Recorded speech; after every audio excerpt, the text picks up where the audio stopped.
Good morning. This is Judy from Artistic Artifacts. And why are you laughing, Kyle? Sorry, I just messed up the countdown. That's why. Okay, well, you got me to laugh. That's his job besides handling the video and the camera. So we're in Alexandria, Virginia, Artistic Artifacts, and we're going to talk a little bit about indigo today. And one of the things I want to say is I'm not an expert in any technique. I have not studied Japanese resist methods. I can't tell you the history of it, the heritage of it. I know a little bit about Indonesian, so it's important to know that this is what I'm talking to you about is resist, where we are using an indigo vat dye. We are using tools that create a resist for a white piece of fabric.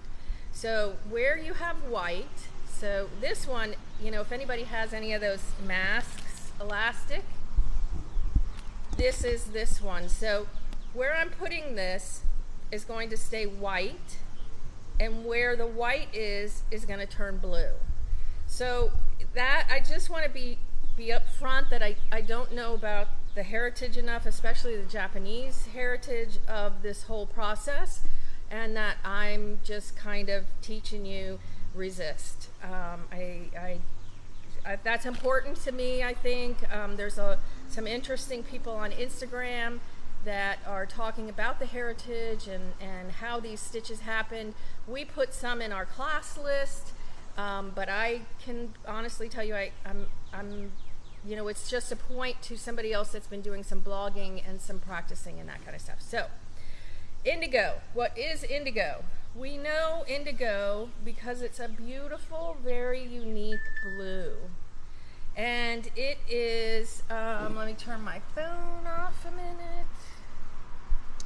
Good morning, and thank you for everyone tuning in from all over the country. Hi, Mary Jo. Hi, Mary Jo. So indigo is this fabulous blue. Indigo is been around since man. I think somebody walked through some indigo plants and mushed them up and found they had blue feet. I think that they used that to dye some of the first textiles that have ever been found in history had indigo. So it is definitely available. It's definitely has a history, a very, very long history in multiple cultures. So we know about Japan, we know about the Himalayas, we know about India, we know about Indonesia, and Africa. And so to me, it's very interesting that all of these different parts of the world use indigo. And how did they all figure it out?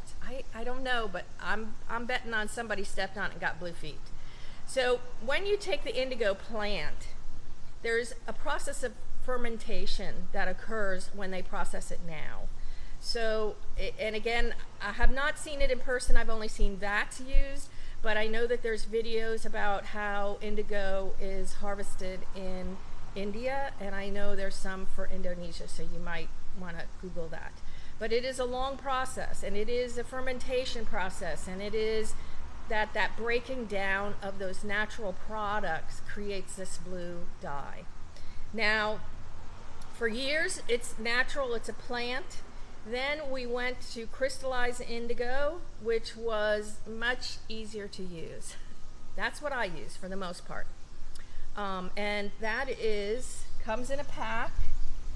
We buy from Pro Chemical and Dye. And so on our inventory, we have a little 3-gallon kit. This is really easy to do at home. Requires thiox, soda ash, and indigo. Okay, and when you get to doing tons and tons of that, then you can start buying it in larger containers. And then, so you need thiox, soda ash, and that. Now, the other thing is our friends in Indonesia, Naya and Ismoyo, they are now packaging natural indigo which requires lime and some soda ash and some other chemicals. And I do have a little bit here, and I do have the video, but I have not tried it yet by myself. So this natural indigo requires lime, which is what you used to use on your grass, I guess. I don't know. So that's something that's coming. We're working on that because when we buy, we help their educational system to within their studio to help people learn about batiking and indigo and other dyes and things. So we're working on that one. If anybody would like to come to Indonesia with me next May, Kyle has his arm raised. 2024 May, we are going to Indonesia.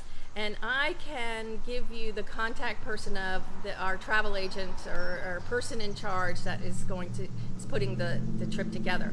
So just send us an email that says, I'm interested in traveling with Judy to Indonesia. So Indonesia's May, India is November. Birthday present. Sorry. It's the pollen. It's the pollen. Okay. So I wanted to show you a couple of things. Anybody who knows me knows that any kind of white fabric may not be safe from my dye pot of any kind. So here's some vintage that has been dyed in the indigo. And we do have on our website inspiration packs using indigo. I could not find one at the moment, but it's there. All right, look at this one. So we took this napkin, that worked out really great. We had a piece of wood that was in the shape of a star, and we folded it and created it. So you get the star really on the top and the bottom, and so it would have been like this. And this way, and then you put the star here, and you put the star here. So that's why you have two really strong ones. If I wanted it in every block, I would have had to put a star in the blocks. So you can see that. So I found the stars on sale at the dollar store, so I did a bunch of stuff with that. This one I tried, and what? Sorry, Chris said I should go as a photographer. Go as a photographer, yeah. She's rooting for you. Oh, not to cut you off, Mary Jo says that we should do a tour to Japan. Yes, that's on my list, Mary Jo. Don't worry, it's on my list. She's got an exchange daughter who runs tour groups to Japan. Oh! She goes to all the indigo and crafting places. Let me know. I'm letting you know right now. We want to go 2025. Let's set it up. That's awesome.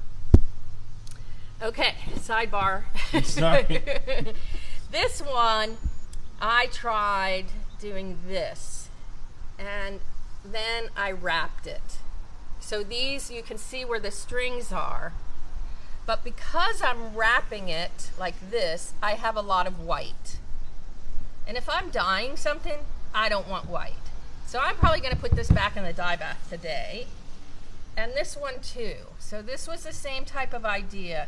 So this is the ones you see a lot, and you know, it's the 1960s tie-dye where you have a string, you have a bit here, and then you have a string.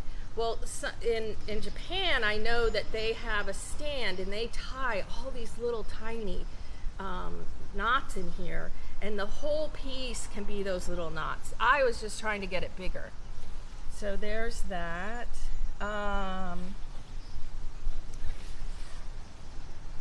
This again was done like this and just rubber band, but you can get some nice pieces. And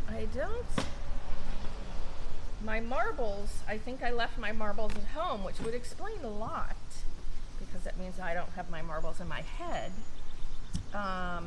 Here's one that I took stitching. Oh, this looks like somebody left this from the class.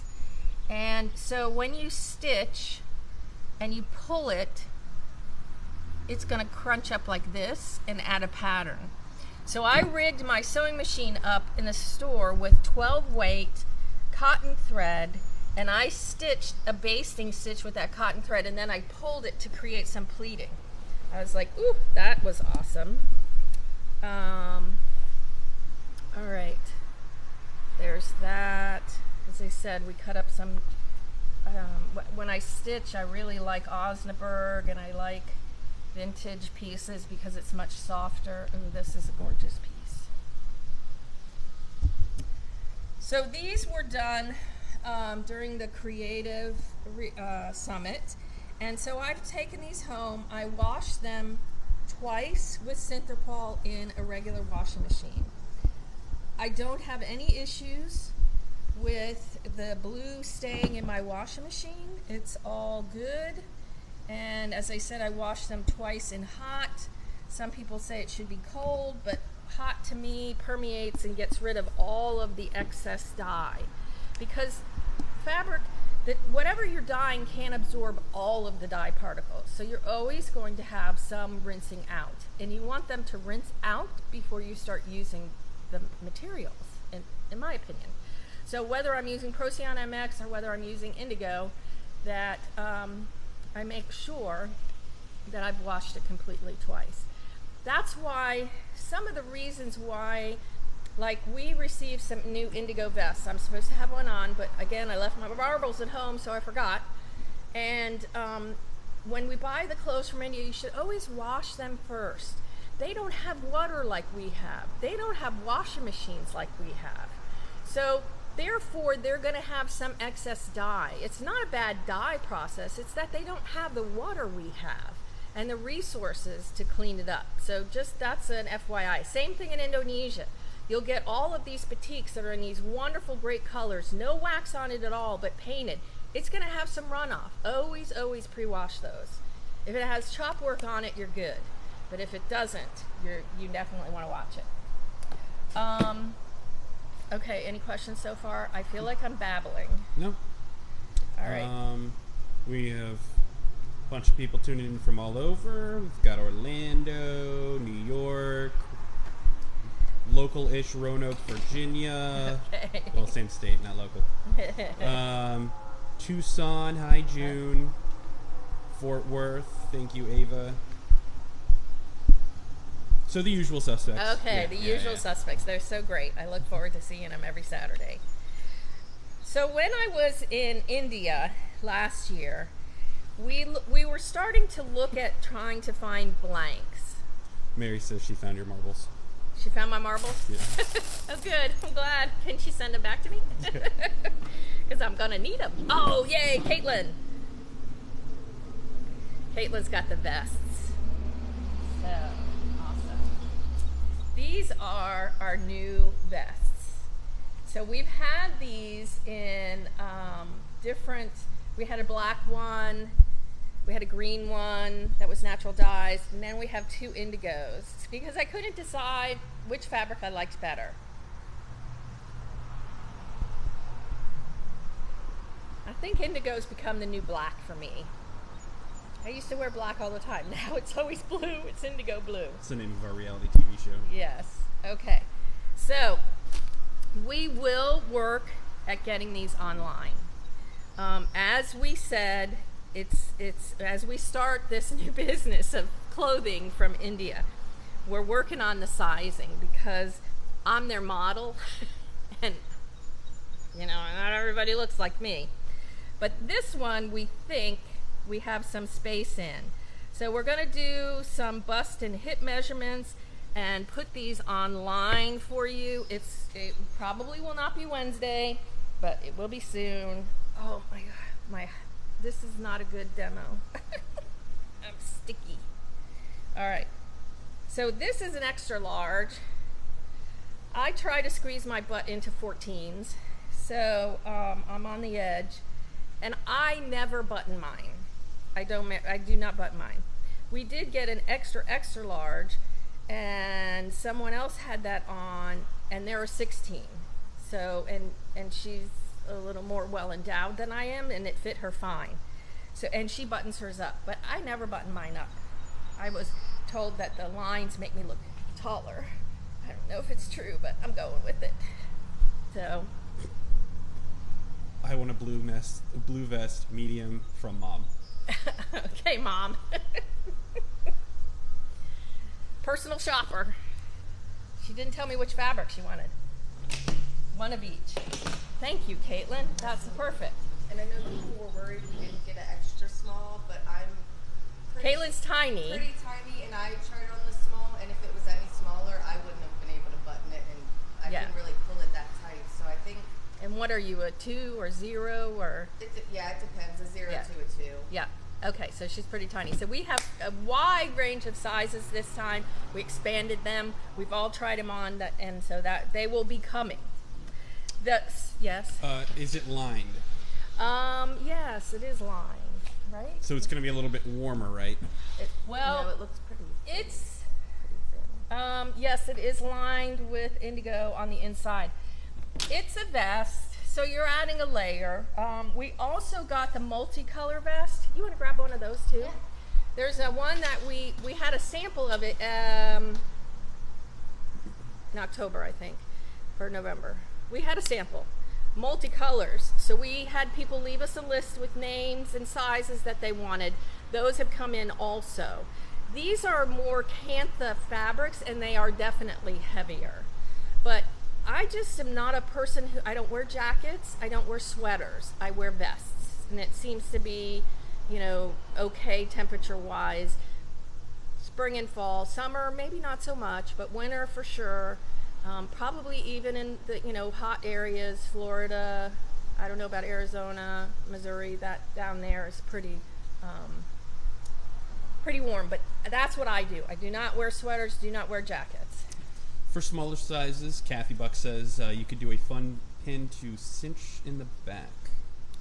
Yes. Kathy and I talked about that. That's a 2XL. Okay, good. And then someone says, I want 1XX large. We've got another one asking for prices. Okay, so the prices are $109.99.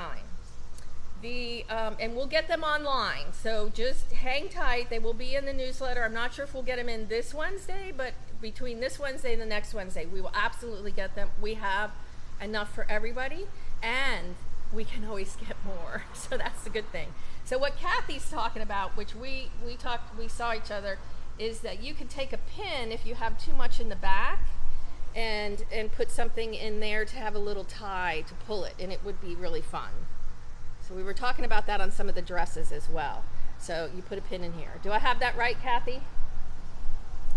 All right, so this one is heavier. It is one layer of fabric. Well, it's not one layer of fabric. You have the patchwork here, and then you have the inside fabric. So this one we think will be a little bit heavier. What's the inside look like again? The inside.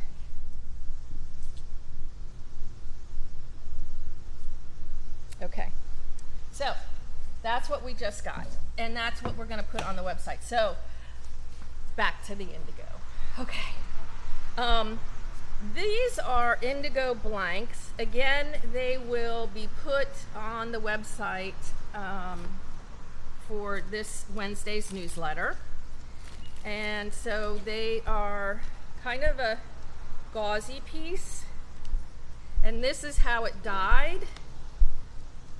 So this was done in India with some sand resist. That's why it doesn't go all the way through, but that's what that one was. And then this one is a solid cotton, lightweight, and this is how this dyed. This again was a sample with sand when I was in India. And I tried every block I could get. They just let me try any block they had, and so we did them all on this one. So, all right. So that's that one. So these blanks, you can use them for painting, you can use them for others. We're still working on sourcing silk. That one is a little bit trickier. You wouldn't think it was so, but it is. All right. So the other thing that we have as blanks are Judy's dye packs, and these are on the website. this is some vintage, some Osnaburg, some cotton woven, some trims. And that one is $34.99. This one is $44.99. This has some Middle Eastern hand-spun cotton in it, some silk, linen, some trims. Always try over dyeing. Whatever you're using, try over dyeing. This one's a little bit more. This is $44.99. Both of those are on the website. Okay. Someone had questions about the sun pattern and how you did that. That was a block, a wooden block in India. So they have this stuff that looks like mud.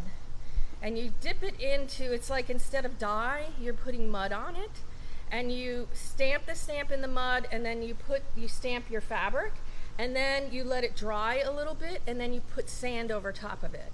I know there's a special word for that. I lost my marbles, and so I don't know the name of it, but that was one of the places that we visited when we were in India, was that technique of block printing, is this mud. You know, I'm assuming that this is how they do it in Africa when you say that it's mud cloth as well. So that was how that one was done. Okay, all right, so any questions so far? Has anybody done this at home? Has anybody tried this? It's really easy to do it at home. And for those of you that are in the warmer, the cooler areas up north, you can actually, if you have a furnace room, you can keep it in the furnace room, and you just do what's called sharpening. So and that's what we do all summer. So we use the same bath, so we're not wasting water, and then we sharpen it with a little bit more indigo crystals and some thiox. And that's how we keep it going through the summer. The warehouse just gets too cold for us to leave it over the winter, but you can do that in your home. I mean, I have a furnace room. That's where I used to do all my dyeing. So. Oh, Chris says don't forget the aprons. Aprons, oh yes. And Sharon just dropped a link or Chris, one of the two. Sorry, it was just dropped. It's a link on our website. There you go. For the aprons? Yeah. Okay. All right. So I have a new apron. Well, it's not a new one. You obviously can see I wore it. But this is new to us that we had made in India. It's a cotton. We had Artistic Artifacts Creative Minds. And so we have a challenge that's happening on Artistic Artifacts Creative Minds Facebook group. So we want to see what you want to do with the apron. We gave you a blank piece of paper, a blank slate, and so we would love to see some creative ideas for what you would like to do with them. And I am dyeing one today for Chris. This is stitched on so it can be removed. We know that if we dye over it, you can't really read it afterwards. Liz Kettle, I think I heard rumor. We dyed one for her when she was here, and then she took and colored the nameplate in. Did she post that on Facebook, Chris? Or is it on her page? Liz does Instagram under Textile Evolution, or Liz Kettle. I should know that. All right. How are we doing so far? So we're good. We're good. Mary Okay. Jo loves indigo dyeing. She kept her pot for about 3 weeks. Yeah, that works really great. And you can freshen it up, and it can be small. Oh, Liz is here in the Creative Minds group. Creative Minds group. Thank you, Liz. Thank you, Liz. We had a great time at the Creative Summit. That was absolutely wonderful. And we're working on next year, and we have moved the dates to April, so there's no really early conflict, so that's good. Okay, so here are these mask things, which we don't need the volume of them that we have. We've marked them down really low. So think of other ways you can use them. Books, oak closures, resists, whatever. This is the other one that I did with a bucket of marbles. So this is why I say I lost my marbles. And these are those flower, that goes in the bottom of vases to hold flowers. You can create, this gives you this starburst look. And then you get the really small rubber bands, because then you're not wasting time putting them around. They go much faster, and you just cut them off. We don't try to save those. Everybody thinks they're going to save their thread. That doesn't happen either. Everyone just ends up cutting it. So we're going to do these. What time is it? 56. Okay. All right. Come this way. So these pots have a little tiny bit of soda ash, maybe 2 tablespoons of soda ash in them. They're warm. So when you're dyeing, you want things to be wet so it conducts the dye. All right. So here's a really easy one to do. Is think about the fact that your clips have a resist where it meets. So we're going to do that one. Here's Chris's apron. My apron's going to end up in there too. A little piece of linen. All right, so you rinse them and then you have to wring them out, because the soda ash, if you keep putting soda ash in, it will change the pH of the vat. So if you look at these vats, you can see some of this bubble stuff on it. That's called the flour. It has a very strong ammonia smell, which if you're leaning over a vat all day long is a little tough. But the flour is where the dye is meeting the air. And that's the part of magic that happens with indigo. It's just magic how it happens. It's going to come out green, and it's going to change to blue when it hits the air. It's a chemical reaction. It's really pretty cool. So let's see what we got here. I put a couple things in before we started. Some people, like real experts, take all of this flour off. Me, it kind of causes some patterns, so I kind of like it, but I know that's not the norm.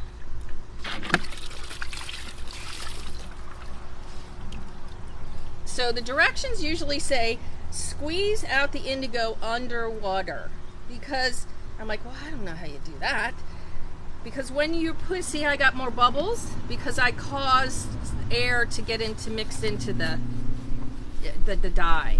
All right, these I just tied, so let's see what happened, if anything happened. Okay, so this is green. Some of the blue already hit the air.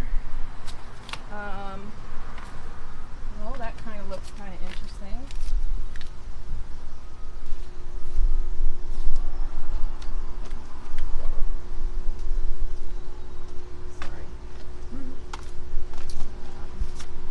But you've got your blues here. Oh, disconnected. There we go.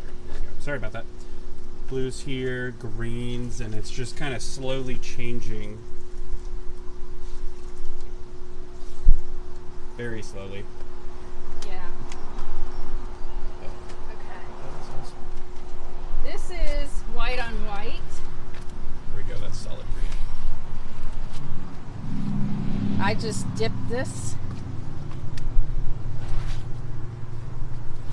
So you'll see that white on white is a paint, and it has some, causes a resist, and it's going to stay white.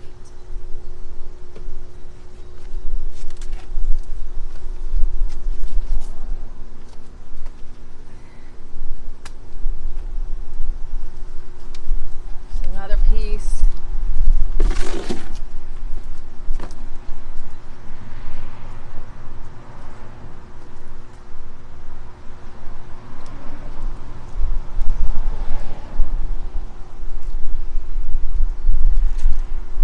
Again, in the shade, it is a little bit hard to tell, but this is all green in here, but the darker spots are indigo. Now there's some print up here that's almost black now. It's so dark, but that's probably a good representation here. Yeah. most people want to keep the green, but it doesn't stay. I think that there's a chemical way to do it, but I don't know what it is. So here, this one was just dyed again. Oh, more doilies. Yeah, can't have enough blue doilies. See, now we're coming back over here. Look how blue that is. It's still a little green, though. It's a little green, like, you know, here, So but it's less.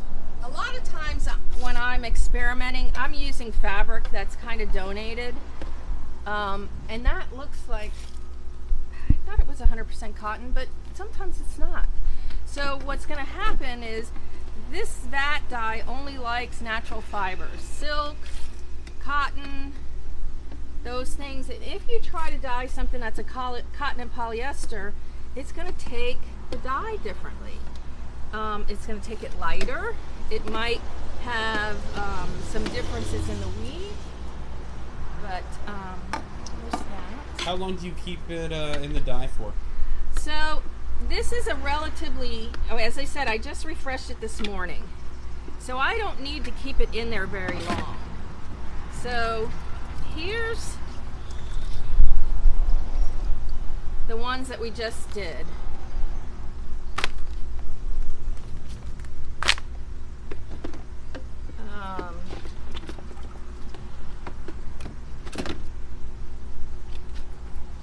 And it just turns blue right in front of you. And I can start taking those pieces out right away. Okay, there's something else still on the bottom of this. Oh, that's that clip one. Okay. So this one is a clamp. Hi. How are ya? Okay. All right, so this is another one. So remember when I was trying to explain about the star? This is how you would do it. We'd have a star on this side and a star on this side, and it's going to create a resist. Also, I tied this, which is going to be another resist. So let's see what this looks like. Somewhere in here.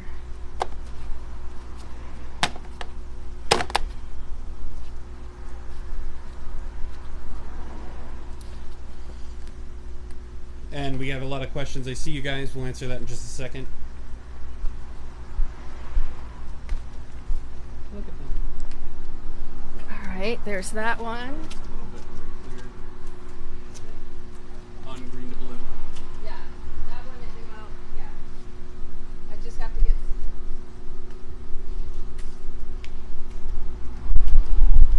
Do you have, we have a few questions and comments. Okay, go ahead.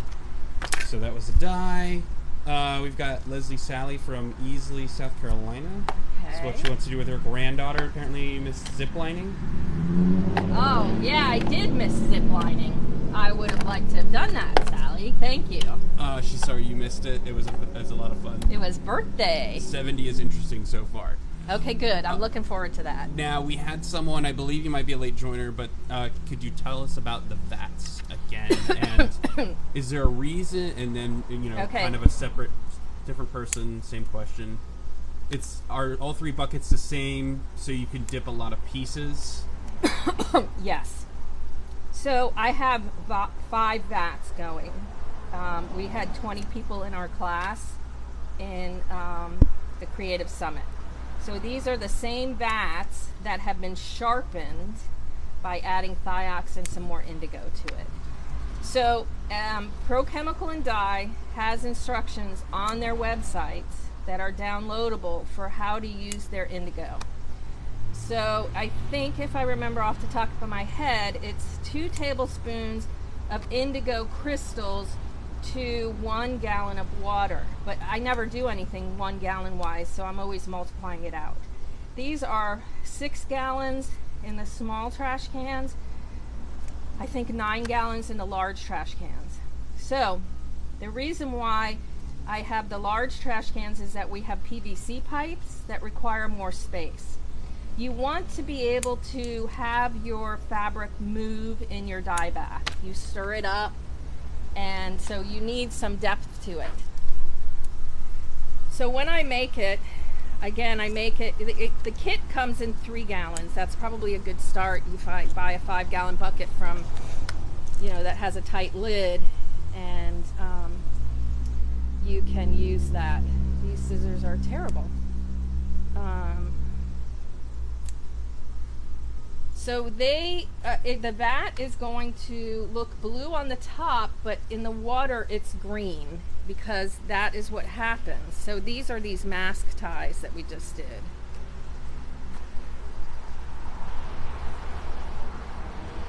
And that's what caused it. I think this piece of fabric is bigger than this. Here it is. So remember those little awful mask ties? That's what those are. So in the vat, and there are specific ways you have to do this, you're going to find soda ash, thiox, and indigo crystals. So that's what's in there, and I suggest going to Procyon, Pro Chemical and Dye, and not Procyon, Pro Chemical and Dye, and looking for their instructions for indigo vat. We sell their product, that's the product we stand by. Those are the instructions that are there. So that's all I can tell you about the vat. The reason it's a one-color vat, and because of what happens, it's a totally different action than what occurs with Procyon dyes. So I'm not sure I'm answering your question, but there is definitely a difference, and it's evolved over centuries of people using it in the natural way. Okay, Kyle's pointing at his watch, but I want to just do this one thing so I can show you the starburst. So these are all of these, and you can see I'm not waiting for this to be washed. I'm not waiting for it to be rinsed or dried even. And I'm cutting these out. So these shapes, depending on whether it's a marble, a stone, is going to give you a starburst. And how long can you use the dyes? You were saying earlier that it could be, months. It can be sharpened, so you can keep it, but you need to sharpen it. So mine lasts, I have 10 students today. We will drain or exhaust every one of these baths. I don't know how much yardage we'll do or what the pounds of fabrics are, but and then the next class that I have, I'll take these same baths, add some more water to it, add some thiox and some crystals. So I sharpen it is what they call. And how do you dispose of it? On my plants. I put it on my plants. It's fine. I used a little bit too much soda ash on some other plants and I killed them, but this is not very little soda ash. It's natural. It's going to be fine on my plants. I haven't killed them from indigo yet. I've killed them from other reasons. Okay. Is there a certain kind of trash can brand? Okay. As far as the wagon goes, that's that we found that. And that's a hand truck. That's a hand truck. So, but the other one is a found item. Yes. So one of the things that you need to be careful about is when you're not using it, it needs to be stored and have as little air interaction as possible. So I decided I would try these trash cans this time, but the lids don't stay down, so it's not sealed. So what I have to do between classes, I have to put shrink wrap over the top and then put the lid on it. But you can easily go into any Lowe's, Home Depot, Ace Hardware has a 5-gallon jug with a twist top on it or a more secure top, and that is where I would start. But I thought these would work great, and it hasn't been all that great. These are new this season, so. But you want to keep it warm. You can't go down below 60 degrees, and the vat can't, and that you need to make sure that you keep it sealed, so to speak, that's important. All right, anybody got any other questions? They're getting repetitive, and it looks like Sharon or Chris are answering them. So I'm sorry, folks. We're gonna have to cut it here. Yeah. I'm telling her she's cut off. Okay, there's classes. If you're in the area and can make it, look online. We start classes. We fill one, we open up the next date. We fill that, we open up the next date. So I have Indigo and Procyon MX dyes classes going through to August. September we're going to Italy, so join us there. All right, can't think of anything else that I can tell you. It really is just a smattering and an introduction. It is very easy. You can do this at home. So thank you for joining us today, and I have to get ready for my class. Thank you.